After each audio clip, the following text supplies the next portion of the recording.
Welcome to my class. I am Abdus Salam, Assistant Teacher, Rajshahi Collegiate School, Rajshahi, Bangladesh. My dear viewers, today I am going to make a video specially on voice change. এর আগের যে ভিডিওটা ছিল ঠিক voice চেঞ্জের যে primary rules সেগুলি নিয়ে কিন্তু সেখানে কথাবার্তা হয়েছিল। আজকের ভিডিওটা অনেক ইম্পর্টেন্ট, যা শুরু থেকে শেষ পর্যন্ত তোমরা যদি দেখো তাহলে বুঝতে পারবে যে ভয়েস চেঞ্জের প্রাথমিক রুলসগুলো ফলো করলে তাহলে এগুলি করা সম্ভব এবং অত্যন্ত easy. So we are going to start, so please be attentive and try to follow me. Voice change,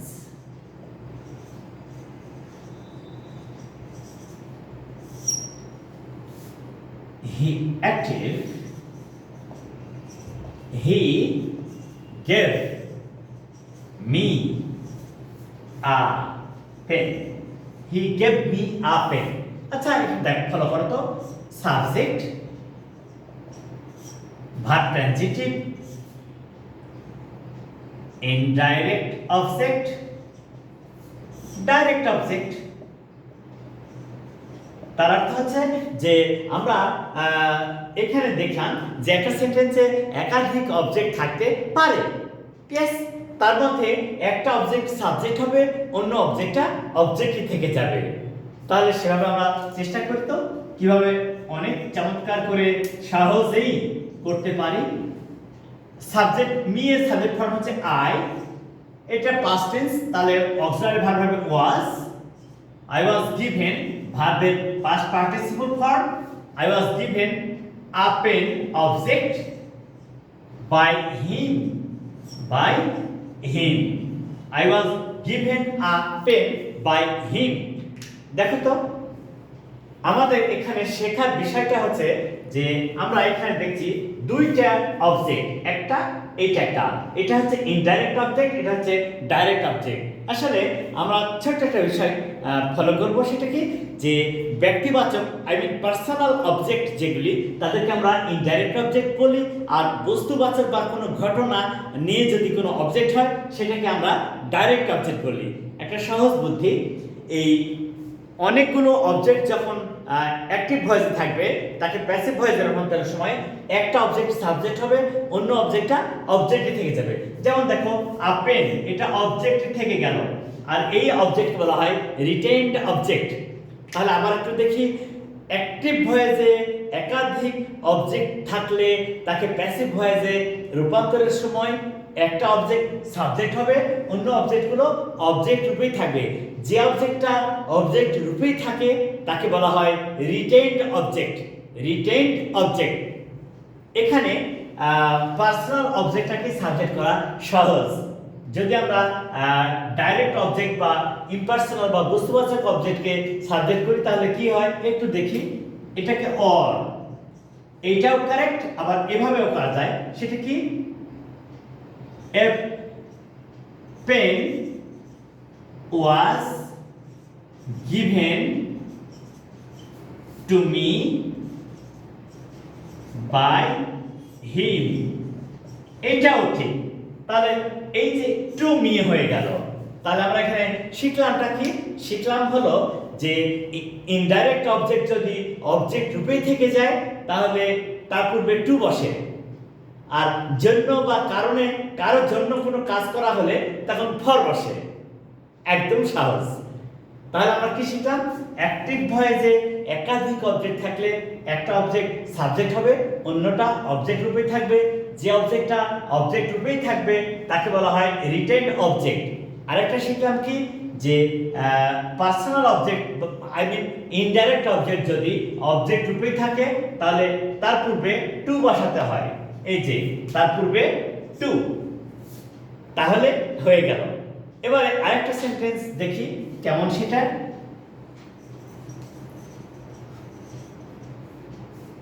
he did for me many things, he did for me many things, সে আমার জন্য অনেক কাজ করেছিল। He did for me many things, সে আমার জন্য অনেক কাজ করেছিল। আচ্ছা এটাকে আমরা প্যাসিভ ভয়েস বলি।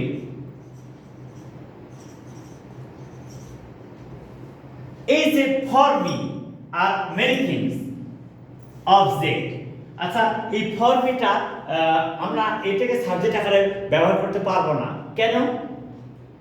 যে সমস্ত অবজেক্টের পূর্বে প্রিপোজিশন থাকে তখন তারা প্রিপোজিশনাল ফ্রেজে রূপান্তরিত হয়, আবার যে সমস্ত অবজেক্টের পূর্বে প্রিপোজিশন থাকে তখন তারা প্রিপোজিশনাল ফ্রেজে রূপান্তরিত হয়।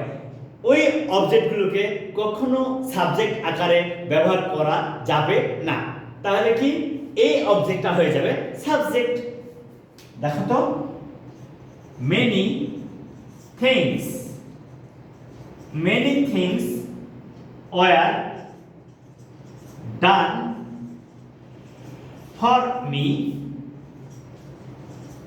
by him। এই যে একদম সহজ। তাহলে এই যে ফর মি, মি এর পূর্বে ফর আছে প্রিপোজিশন, ঠিক ওইটাও ফর মি, ফর মি, কোনো চেঞ্জ হলো না, চেঞ্জ হতে পারবে না। অর্থাৎ আমরা এখানে সহজে যে বিষয়টা শিখলাম সেটা কি, যে অ্যাক্টিভ ভয়েসে যদি কোনো অবজেক্টের পূর্বে প্রিপোজিশন থাকে তখন সেটা কিন্তু প্রিপোজিশনাল ফ্রেজ হয়ে গেল, আর প্রিপোজিশনাল ফ্রেজ হলে সে কিন্তু আর কখনো সাবজেক্ট আকারে বসতে পারলো না, সেটা অবজেক্ট রূপেই থেকে যাবে, তার পজিশন আনচেঞ্জড। আর এই যে তারপরে যে অবজেক্ট থাকবে মেনি থিংস, সেটা হয়ে গেল সাবজেক্ট। মেনি থিংস প্লুরাল, তাই হয়ে গেল ওয়্যার। তাহলে আমরা কিন্তু বারবার একটা কথা বলবো যে সাবজেক্ট যদি ফার্স্ট পারসন, থার্ড পারসন বা সিঙ্গুলার হয় সেক্ষেত্রে হবে এখানে ওয়াজ, এই যে এ পেন ওয়াজ। আর যদি প্লুরাল সেকেন্ড পারসন সেক্ষেত্রে হবে ওয়্যার। আশা করি তোমাদের এখানে আর কোনো সমস্যাই থাকলো না। তারপরেরটা দেখা যাক কিভাবে আমরা অতি সহজে কিছু কিছু সেন্টেন্স তৈরি করতে পারছি এবং প্যাসিভ ভয়েস কিভাবে রূপান্তরিত করতে পারছি একদম সহজে, একদম সহজে কিভাবে সেটাকে চেঞ্জ করা যায় সেটা নিয়ে কাজ করব। এবার দেখো তো, ইট পেইনস মি, এটা আমাকে কষ্ট দেয়। ইট পেইনস মি, এইটা বা ইহা আমাকে কষ্ট দেয়। তাহলে ইহা বা এইটা এ কি মানুষ? না, মানুষ নয়। তাহলে এখানে আমরা শিখব অ্যাক্টিভ ভয়েসের যে সাবজেক্ট আছে তা দ্বারা যদি বস্তু, যন্ত্র, সহায়, উপায়, মাধ্যম বোঝায় তাহলে তার অবজেক্ট ফর্মের পূর্বে বসবে উইথ। এবারে দেখা যাক, মি এর সাবজেক্ট ফর্ম আই, এটা প্রেজেন্ট টেন্স, তাহলে I am paint, I am paint with it, with it. আমরা কিছুক্ষণ আগে একটা বিষয় শিখেছিলাম, সেটা কি, যে অ্যাক্টিভ ভয়েসের সাবজেক্ট অবজেক্ট হয় তার পূর্বে প্রিপোজিশন বাই বসে, ওইটা যখন ব্যক্তি কোনো কাজ করে তখন প্রযোজ্য। যখন অ্যাক্টিভ ভয়েসের সাবজেক্ট ব্যক্তিবাচক হবে তখন সেটা প্রযোজ্য, কিন্তু অন্য ক্ষেত্রে প্রযোজ্য নয়, অন্য ক্ষেত্রে সেটা প্রযোজ্য হবে না। তাহলে আমরা কি করব, এখানে আমরা করব যে অ্যাক্টিভ ভয়েসের সাবজেক্ট দ্বারা যদি বস্তু, যন্ত্র, সহায়, উপায়, মাধ্যম হয় সেক্ষেত্রে তার অবজেক্ট ফর্মে পূর্বে বসবে উইথ। আরেকটা সেন্টেন্স দেখি, অ্যাক্টিভ, আই নো হার, আমি তাকে চিনি। আই নো হার, আমি তাকে চিনি। একবার সিম্পল সেন্টেন্স, একেবারে simple sentence, I know her, আমি তাকে চিনি। এটাকে আমরা যদি প্যাসিভ ভয়েস করি কত সহজে করা যায় সেটা নিয়ে দেখো। হার এর subject form she, present tense তাহলে ইজ, ভার্বের past person form non, she is known to me, তিনি আমার নিকট পরিচিত। আচ্ছা, এটা একটু ফলো করো তো, যে আমরা প্রথমে বলেছিলাম যে অ্যাক্টিভ ভয়েসের সাবজেক্ট ব্যক্তিবাচক হলে তার অবজেক্ট ফর্মের পূর্বে বাই বসে। তারপরে বললাম যে অ্যাক্টিভ ভয়েসের সাবজেক্ট যদি বস্তু, যন্ত্র, সহায়, উপায়, মাধ্যম হয় তাহলে তার পূর্বে বসবে উইথ। এখানে আবার ব্যবহার করছি টু। কেন? আই নো ইউ, আমি তোমাকে চিনি। তার মানে আমার নিকট তুমি পরিচিত, আমার দ্বারা পরিচিত না, তুমি আমার নিকট পরিচিত, তুমি আমার নিকট পরিচিত, তুমি আমার দ্বারা পরিচিত না। তাহলে আই নো হার, আমি তাকে চিনি, সে আমার নিকট পরিচিত, সে আমার নিকট পরিচিত। সেক্ষেত্রে আর বাই হবে না, নো ভার্বটার পরে টু বসে।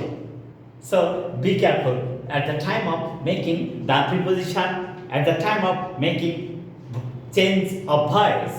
ওকে, তাহলে এটা তোমরা বুঝতে পারলা যে কিভাবে এটা সহজেই করা যাচ্ছে। আমরা এর পরবর্তী উদাহরণগুলো ফলো করি। এইটা দেখো তো কি বলছে, his manner shocked me. His manner shocked me. তার আচরণ আমাকে শক করেছিল, কষ্ট দিয়েছিল। His manner shocked me. তার আচরণ আমাকে কষ্ট দিয়েছিল। তাহলে subject I, past tense was, I was shocked. I was shocked at his manner. I was shocked at his manner. এই যে shocked at হলো কেন?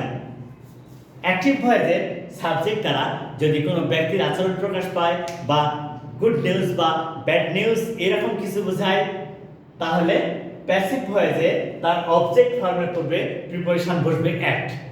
তাহলে প্যাসিভ ভয়েসে তার অবজেক্ট ফর্মের পূর্বে বসবে অ্যাট। তাহলে আমরা এই সেন্টেন্সে কি শিখলাম? আমরা শিখলাম যে অ্যাক্টিভ ভয়েসের সাবজেক্ট দ্বারা যদি কোনো ব্যক্তির আচরণ প্রকাশ পায়, যদি কোনো ব্যক্তির আচরণ প্রকাশ পায়, তাহলে প্যাসিভ ভয়েসে তাকে রূপান্তরের সময় তার এটা হচ্ছে সাবজেক্ট, তার অবজেক্ট ফর্মে পূর্বে বসবে অ্যাট। আশা করি বুঝতে পেরেছো। যেমন ill news shocked me, I was shocked at the ill news, I was shocked at the ill news. Okay, এভাবে আমরা চেঞ্জ করতে পারবো। আশা করি তোমাদের এখানে আর কোনো সমস্যা নেই। এবারে দেখো তো এই সেন্টেন্সটা, হি ran a race. He ran a race. আচ্ছা, ran মানে দৌড়ানো, এটা ভার্ব, রেস দৌড় এটা হচ্ছে নাউন। আমরা কিন্তু কিছুক্ষণ আগে একটা কথা বলেছি যে ইন্ট্রানজিটিভ ভার্ব বা বি ভার্বের প্যাসিভ ভয়েস হয় না, ইন্ট্রানজিটিভ ভার্ব বা বি ভার্বের প্যাসিভ ভয়েস হয় না। কিন্তু তাহলে এটা কিভাবে হবে? এটা হবে এই কারণে যে এটা ইন্ট্রানজিটিভ ভার্ব হওয়া সত্ত্বেও এরপরে সমশ্রেণীর বা সমজাতীয় ওয়ার্ড অবজেক্ট রূপে বসেছে। সেই ক্ষেত্রে এই ভার্বকে বলা হয় কগনেট ভার্ব আর এই অবজেক্টকে বলা হয় কগনেট অবজেক্ট। তাহলে আমরা কি শিখলাম? আমরা শিখলাম যে ইন্ট্রানজিটিভ ভার্ব যদি কগনেট ভার্বে চেঞ্জ হয় এবং তারপরে যদি কগনেট অবজেক্ট থাকে, তারপরে যদি সমশ্রেণী বা সমজাতীয় ওয়ার্ড অবজেক্ট রূপে বসে, তখন তার প্যাসিভ ভয়েস করা সম্ভব। শুধু টেন্স অনুযায়ী চেঞ্জ করলেই হবে। যেমন RS was run, RS was run by him, RS was run by him. তাহলে এভাবে আমরা চেঞ্জ করতে পারবো। যেমন আরেকটা সেন্টেন্স দেখো, he slept a sound sleep, he slept a sound sleep. এক্ষেত্রেও তাই, এইটা ভার্ব, এইটা নাউন। তাহলে এইভাবে প্যাসিভ ভয়েস করা সম্ভব। যেমন দেখো, আ sound sleep, a sound sleep was slept by him. এইভাবে ইন্ট্রানজিটিভ ভার্বের প্যাসিভ ভয়েস করা সম্ভব। সেক্ষেত্রে এই ভার্বকে বলা হয় কগনেট ভার্ব এবং অবজেক্টকে বলা হয় cognate object. So my dear viewers, please follow all the videos from the beginning to the end and try to learn English easily with Abdus Salam. Please share these videos to your friends and tell them to share and subscribe. Assalamu alaikum.